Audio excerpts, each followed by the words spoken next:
साहब आपको लगता है कि मैं सवाल कर लूं साहब? हाँ। आपको लगता है सवाल वो चाहिए मुझे जो MLA मतलब लगे कि क्वेश्चन है। मेरा साहब आपसे डिबेट में नहीं जाना चाहता, सवाल पूछना चाहता हूँ बस। आप जिस तरीके से मुझे कह रहे हैं जुमा 8 दिन हो गए, मैं जमीन से जुड़ा हुआ आदमी हूँ और जो यहाँ मसाइल हैं उन मसाइल का हल जानता हूँ। बहुत बढ़िया नेता हो, बहुत बढ़िया चुनिंदा हो, लेकिन आपको अपने एग्रेशन पर कंट्रोल करना पड़ेगा। देखिए पहनावे ये एग्रेशन आ रहा है बाहर। नहीं मेरा सजेशन है अपने एग्रेशन पर कंट्रोल करना पड़ेगा, क्योंकि आपको लंबी बारी खेलनी है। अब आप मैं ये सब किया आपके साथ, मैंने कुछ भी नहीं किया। मैंने सवाल पूछे, एक होता है मैं झगड़े की बात कह रहा हूँ, ये तो होगी झगड़े की। जब आप वैसी बातें पूछे हुए तो एग्रेशन सवालों से आता है। जर्नलिस्ट सवाल पूछ ही नहीं सकता। नहीं सवाल फिर सुनने की हिम्मत। मैं तो लड़ाई किसी जर्नलिस्ट से किया नहीं। आपकी सैलरी बाकी एमएलए से डबल की होनी चाहिए। आप एक एमएलए को बोलेंगे 1.5 लाख में चलेगा। मैं कह रहा हूँ अगर ब्यूरोक्रेट आपसे नाराज हैं, आपको लगता है कि जो मुद्दे आप उठा रहे हैं, किसी ब्यूरोक्रेट से बात करके आए? मैंने देखा जिस तरह से आप बात कर रहे हैं, जो करप्ट होगा उसको बुरा क्या लगेगा? वो सवाल आपको सुनने पड़ेंगे। सवाल अभी 5 साल का वक्त। देखिए करप्शन को क्या लीगलाइज करें, माफिया को क्या शरेआम चलने दें? ये क्या गुंडे बने? इनके बाप की जागीर है क्या जो ऐसे गरीबों को लूटने का काम करे? अरे ये तो नहीं लड़ रहे। आज तक किस नेता को आपने मेरे अलावा लड़ते देखा? ठीक है, नहीं ना देखा तो वो तो प्यार से बात कर ही रहे थे। ब्यूरोक्रेट के पैर भी पकड़े इन्होंने, इनके दरवाजों के बाहर खटखटाया भी, इनसे भीख भी मांगी, नहीं किया।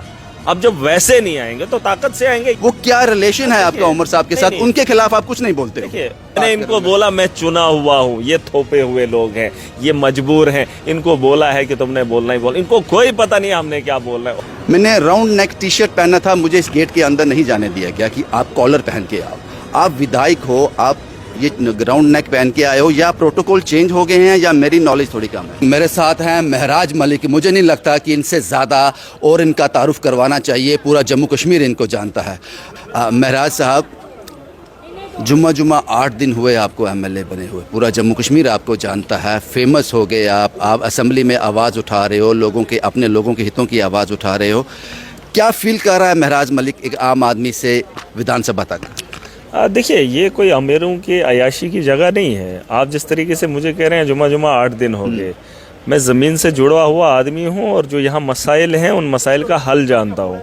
जुमा 8 दिन उनको हो गए जो घर लाडले थे, जिनके पास माल है, खुला डुला माल लेके इधर आए, उनके लिए जुमे 8 दिन हो गए। हम 15 साल हम पैदाइशी वही हैं, गाँव के हैं और इन मसाइल को करीब से जानते हैं और इनका अजाला भी जानते हैं।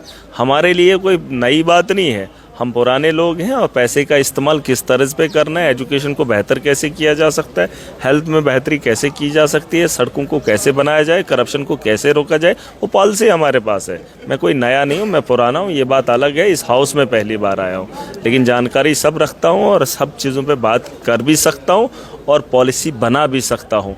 ऐसा नहीं है, पढ़ा लिखा हूँ, सूझबूझ वाला हूँ, अयाश परस्त नहीं हूँ, अयाशी से नहीं है। मेरा साहब दूसरा सवाल यह है कि जल्दबाजी तो नहीं होगी, क्योंकि एडमिनिस्ट्रेशन से आपने पंगे ले लिए। आपने, मैं बात सवाल कंप्लीट करूँ, ब्यूरोक्रेट आपसे नाराज हैं, आपको लगता है कि जो मुद्दे आप उठा रहे हैं, किसी ब्यूरोक्रेट से बात करके आए?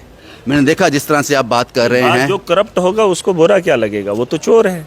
जो चोरी करेगा, जो किसी गरीब को लूटेगा, उसको क्या वो क्या मेरे खिलाफ कुछ बोलेगा? नहीं, सबको विधायक को ऐसा ही बोलना नहीं। जो चोर है वो मेरे साथ मुकाबले में खड़ा हो सकता है, मेरे साथ लड़ सकता है, उसको क्या वो चोरी करेगा तो लूटेगा, गरीब को डरा कर खाएगा, और आप मुझे बोल रहे हो कि मैं उससे भिड़ रहा हूँ? क्या बात है यार। सभी विधायकों को ऐसे ही रिएक्ट करना चाहिए, बोलना चाहिए। क्यों हम करप्शन को क्या लीगलाइज करें? करप्शन को क्या लीगलाइज करें? माफिया को क्या शरेआम चलने दें? ये क्या गुंडे बने? इनके बाप की जागीर है क्या जो ऐसे गरीबों को लूटने का काम करे? अरे तनख्वाह दे रहे हैं हम, टैक्स से उसकी सैलरी दे रहे हैं, ऐसी कौन सी बात है? आप बोलेंगे ऐसे ब्यूरोक्रेट के खिलाफ आप तमाशा कर रहे हैं। जो गरीब को लूटेगा मैं क्या उसे छोड़ दूं? अरे उसने किस लिए पढ़ाई की है? वो इतना बड़े कुर्सी पे बैठेगा, आईएएस होगा, केएस होगा, फिर गरीब को बोलेगा ला भाई तूने क्या किया, मैं तेरे उस पर सिग्नेचर करूं। सिग्नेचर के उसके पैसे खाएगा। वो पढ़ाई करके वो वहां पर बैठेगा और फिर महराज को बोलोगे आप कि महराज क्यों बोलता है उसके खिलाफ? महराज साहब आपको लगता है कि मैं सवाल कर लूं साहब?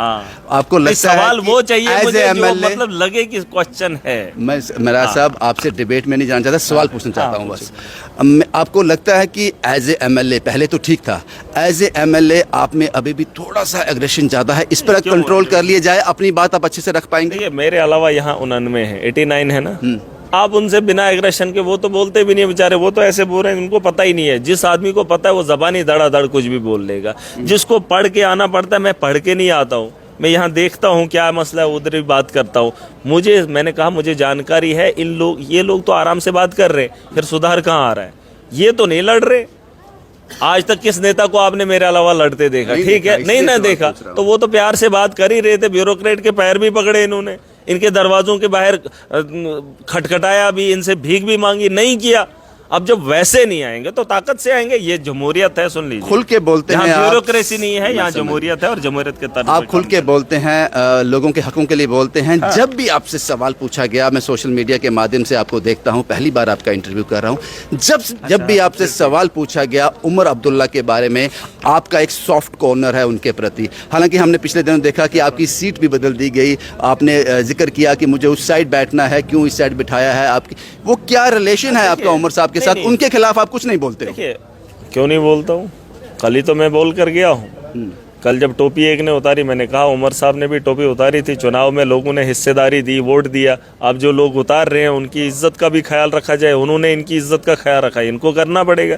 ऐसा नहीं है, देखिए जो सवाल सरकार से पूछने होंगे मैं पूरी ताकत से पूछूंगा, ऐसी बात नहीं है। ये बात अलग है, हाँ मैं छोटा हूँ, नया हूँ, पार्टी का इकलौता हूँ, आम आदमी पार्टी से हूँ, इन लोगों के लिए भी नया ही हूँ। इसलिए तो मैंने जुमा हाँ, दिन कहे थे जो नहीं वो वाले नहीं। आपने ये कहा कि सियासत में एमएलए बनने में 8 दिन हो गए, ऐसा नहीं है। मैं इनसे बेहतर हूँ, इनसे बेहतर विचार रख सकता हूँ, इनसे बेहतर पॉलिसी बना सकता हूँ। आपकी सैलरी बाकी एमएलए से डबल क्यों होनी चाहिए? देखिए, ये मैंने कहा कि एक गाँव के अंदर, आप कहाँ के रहने वाले? मैं जम्मू का रहने वाला हूँ। आपके गाँव में, आपके मोहल्ले में कोई ऐसा मुलाजिम है जिसकी 1.5 लाख तनख्वाह है?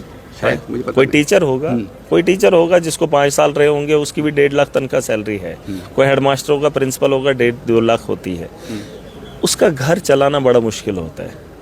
मुझसे कितने लोगों को उम्मीदें? अभी आपने कहा कि 8 दिन के अंदर आपका नाम इतना हो गया, कितने लोग मेरे से मिलने आएंगे, कितने लोग मेरे पास उम्मीद लेकर आएंगे? वो ये नहीं सोचेंगे इसकी जेब में है कितना, वो ये नहीं सोचेंगे इसको तनख्वाह कितनी है, वो सोचेंगे ये एमएलए है। क्योंकि पुराने नेताओं ने ये दिखाया है कि जो लेट, सुन आप पूरी बात, आप सवाल, ये आपका बात कहने का ढंग, आप आपने सवाल पूछा तो जवाब सुन लीजिए। जब ना हम पूरी बात सुनेंगे तब तक ना आपको समझ आएगी ना उनको समझ आएगी। तो ऐसा होता है कि 1.5 लाख से वो अपने परिवार की फिक्र नहीं पूरी अच्छे से कर पाता है। तो एक एमएलए को लाखों का परिवार, जम्मू कश्मीर की बात कोई मांगने वाले आ गया, कोई उम्मीद से आ गया, महराज साहब आप ये दे दो, मैं उसको ना करूं तो उसके दिल पे कितनी ठेस पहुंचेगी। मेरा अपना भी परिवार है, मैं इसलिए नहीं कह रहा हूँ, बट कि बहुत बड़ा जो वर्ग है, जो मेरा परिवार है, उस परिवार को मुझसे उम्मीदें, बहुत सारे लोग आएंगे जिनके डॉक्टर के पास जाना है, जिनको किराया नहीं होगा, जिनके शादी का खर्चा नहीं होगा, मैंने जेब से देना है, मैंने करप्शन करके नहीं लाना है। मैं वो पहले जो लोग थे वो ब्यूरोक्रेट्स का इस्तेमाल करके उन्हीं गरीबों को लूटते थे, फिर जेब में से निकाल के किसी को देते थे तो एहसान समझते थे। और वो गरीब कभी पूछता नहीं था कि भाई साहब ये अगर मुझे 10,000 1 लाख दिया तो ये किसका पैसा आपने मुझे दिया? ये ख्वाहिश आपकी, ये जो आपने जाहिर की ख्वाहिश, ये रियलिटी के करीब थी? कौन सी? ये जो मेरी सैलरी डबल होनी चाहिए? आपको क्या लगता है? मैंने कहा एक टीचर का परिवार 2 आदमियों पर है या 4 आदमियों पर, वो मजबूर है। आप एक एमएलए को बोल रहे हैं 1.5 लाख में चलेगा? मैं कह रहा हूं अगर 1.5 लाख और किसी की सैलरी नहीं है, या 1.5 लाख में कोई एक गांव को चला रहा है, कोई एक शहर बसा रहा है, तो मुझे बता देना है। या सुन लीजिए ना, आप पूरी बात सुन लीजिए। जितने भी मुलाजिम हैं जिनको 30 साल सर्विस होगी, बहुत सारे यहाँ पर भी होंगे, जो भी मुलाजिम गेस्टेड है 1.5 लाख तनख्वाह, लेकिन देखेंगे आप उसके बच्चे हैं, 2 हैं, लेकिन फिर भी सैलरी पूरी नहीं होती है, फिर भी उसको गवर्नमेंट का लोन है, कर्जा है, भाइयों को नहीं दे पाता है, परिवार दूसरे माँ बाप को नहीं दे पाता है, भाइयों को मकान नहीं बना के दे रहा है, लेकिन फिर भी मुश्किल हो रहा है। तो 1.5 लाख सैलरी मैं इसलिए कह रहा हूँ कि एक एमएलए के लिए ज़रूरी है, क्योंकि उसके पास जो लोग आते हैं उनको ये इल्म नहीं होता है ये पैसा कहाँ से देगा। महराज साहब, जब तक हमने आपको आज तक सुना, सोशल मीडिया के माध्यम से, विधानसभा में देखा, आप बहुत एक्सीलेंट कर रहे हो, बहुत अच्छा कर रहे हो। जिन उम्मीदों से आपको यहाँ चुनकर भेजा है, अभी तक, मैं आज तक की बात कर रहा हूँ, आगे मुझे भविष्य में पता नहीं क्या होगा, अभी तक वो उम्मीदों पर आप खरा उतरे हो। एक आखिरी सवाल, मुझे लगता है कि आप इसका जवाब एग्रेशन से ना दें, मेरा काम है सवाल करना। 2016 में, शायद 15-16 में मैं असेंबली में आया था, तब मैं नेशनल चैनल के लिए काम करता था। मैंने राउंड नेक टी शर्ट पहना था, मुझे इस गेट के अंदर नहीं जाने दिया गया कि आप कॉलर पहन के आओ। आप विधायक हो, आप ये राउंड नेक पहन के आए हो, या प्रोटोकॉल चेंज हो गए हैं, या मेरी नॉलेज थोड़ी कम है? देखिए, ऐसा है, पहनावे से आप एक लीडर की पहचान नहीं कर सकते हो। जो पहनावा पहले लीडरों का होता था वो आप ब्यूरोक्रेट ने डाल दिया। ये कल मैं किसी एक भाई से दोस्त से मिल के बात कर रहा था, क्योंकि जो ब्यूरोक्रेट का पहनावा वो नेताओं ने डाल दिया। आज देखना टाई पहनने का काम नेता आप तो कर मॉडल लग सुन रहे हो। लीजिए ना, अब सुनेंगे नहीं। अब जब सवाल पूछ ही लिया, जवाब सुन भी लो ना। जो नेताओं का हुलिया था वो ब्यूरोक्रेट्स ने उठा लिया, और जो ब्यूरोक्रेट्स पहना करते थे वो आज नेताओं के गले में आपको पट्टा दिखेगा, ठीक है। अब जब नेता, वो मैं ना इधर का रह रहा हूँ ना उधर का, मैं अब वही पहन रहा हूँ जो मैं गाँव में इस पहनता था। हाउस सुन के लीजिए, डेकोरम का क्या फिर?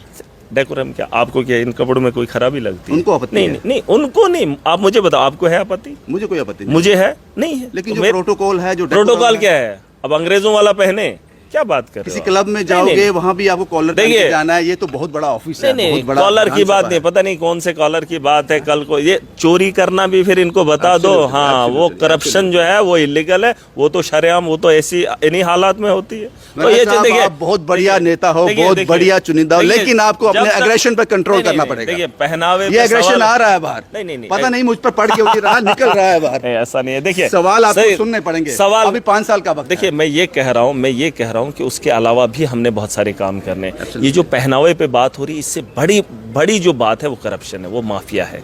आप उस पे लगाम लगवा लो, उसके खिलाफ बात करो। ये जो छोटे छोटे मुद्दे, जैसे मैंने अभी बीजेपी वालों को कहा, हम चुने हुए हैं, तुम थोपे हुए हो। ये जो इधर वाला पक्ष है ना, ये थोपा हुआ है। मैंने बोला 10 साल तुमने बोला, बहुत बोला, अभी वो गिना रहे हैं। अगर आप मीडिया के लोग मुझे देख रहे हैं, बहुत सारे लोग, इनके क्वेश्चन देखना, इन्होंने दिए क्या हैं। सिर्फ 10 साल की नाकामी उसमें लिखी है कि जनाब हमारे हॉस्टल में, ये सुन लीजिए मैं ना, आपसे मिलूंगा, मैंने इस पर इनको तफसील बोला, से मैंने बात इनको करूंगा। बोला मैं चुना हुआ हूँ, ये थोपे हुए लोग हैं, ये मजबूर हैं। इनको बोला है कि तुमने बोलना ही बोल, इनको कोई पता नहीं हमने क्या बोलना है, और ये बोल रहे हैं जो मोदी के खिलाफ है। अब आपसे बात करके बड़ा अच्छा लगा। मैं आपसे एक ही बात कहूँगा, आप इसको अपना छोटा भाई समझो, बड़ा भाई समझो, जैसे आप नहीं, बहुत उम्र के बहुत हिसाब अच्छे से अगर विधान, होगा तो आप बड़े ही बहुत होंगे। अच्छे नेता हो, लेकिन आपको ये मेरा सजेशन है, अपने एग्रेशन पर कंट्रोल करना पड़ेगा, क्योंकि आपको लंबी पारी देखिए, खेलनी है। अब मैं आपको एक चीज़ बताऊंगा, एग्रेशन वो होता है जो बनाया जाता है या बनाना पड़ता है। आपको मुझ पे गुस्सा आया था अभी? रुक जाइए, अभी वो शांत है आदमी, वो उधर कैमरा घुमाओ, वो आदमी शांत है ना। अभी आप इसको जाकर आप पकड़ोगे, घसीटोगे, धृड़ोगे, और सुन लीजिए, रोजे से भी है, लेकिन जब आप इसको इतना टार्चर करेंगे तो ये भी कुछ ना कुछ कर देगा। मैंने ये सुन सब लीजिए, किया aggression आपके की साथ? मैंने कुछ भी नहीं किया, मैंने सवाल बात पूछे तो एक मेरा होता काम है, मैं था। झगड़े की बात कह रहा हूँ, ये तो होगी झगड़े की। जब आप वैसी बातें पूछेंगे तो एग्रेशन सवालों से आता है, आपकी बातों से आता है। जो जंगें होती है ना, वो अल्फाजों से होती है। ये मत समझना कि जो जंगें, जो सर कटे जाते हैं, जो हत्याएं होती हैं, वो कोई बंदूक से होती फिर है। तो जर्नलिस्ट सवाल पूछ ही नहीं सकता। नहीं, सवाल अब फिर सुनने की हिम्मत, मैं तो लड़ाई किसी जर्नलिस्ट से किया नहीं किया। मैं तो जवाब दिया हूँ, ताकत से दिया हूँ। हो सकता, मतलब मैं कह रहा हूँ कि लोग ऐसे भी बात करते हैं, लेकिन कभी उनका लहजा बदल जाता है, वो माहौल पे डिपेंड करता है आप सवाल बोल ठीक क्या थे। रहे हो। हाँ, मुझे आपसे कोई प्रॉब्लम नहीं, मुझे तो मीडिया के किसी लोग कोई बता दे, किसी ने शुक्रिया बदतमीजी मेरा की, साहब, ऐसा नहीं है। अलबत्ता बोलने का अंदाज अलग हो सकता है, ये मेरी आदत है, मैं अपनी फितरत नहीं बदल शुक्रिया सकता, मेरा ये साहब। मेरी सोच है जिसे मैं खोना नहीं चाहता हूँ, और ये जो मेरा मकसद है उस पर मैं चलने वाला हूँ। शुक्रिया मेरा साहब, हमसे बात करने के लिए। बहुत ही काबिल नेता जो अक्सर सोशल मीडिया पर बात करते हैं, बड़ी बेबाकी से बात करते हैं। 5 साल का अरसा बाकी है, कब तक ये बेबाकी बनी रहेगी, जब तक सियासत की समझ आ जाएगी या फिर आ गई है वो पता नहीं। लेकिन महराज मलिक से एक मुलाकात की, कोशिश की उनको कुरेदने की, कितना मैं कुरेद पाया वो आप डिसाइड कीजिए। शुभम कुमार के साथ Ravindra Singh, the state sentinel के लिए।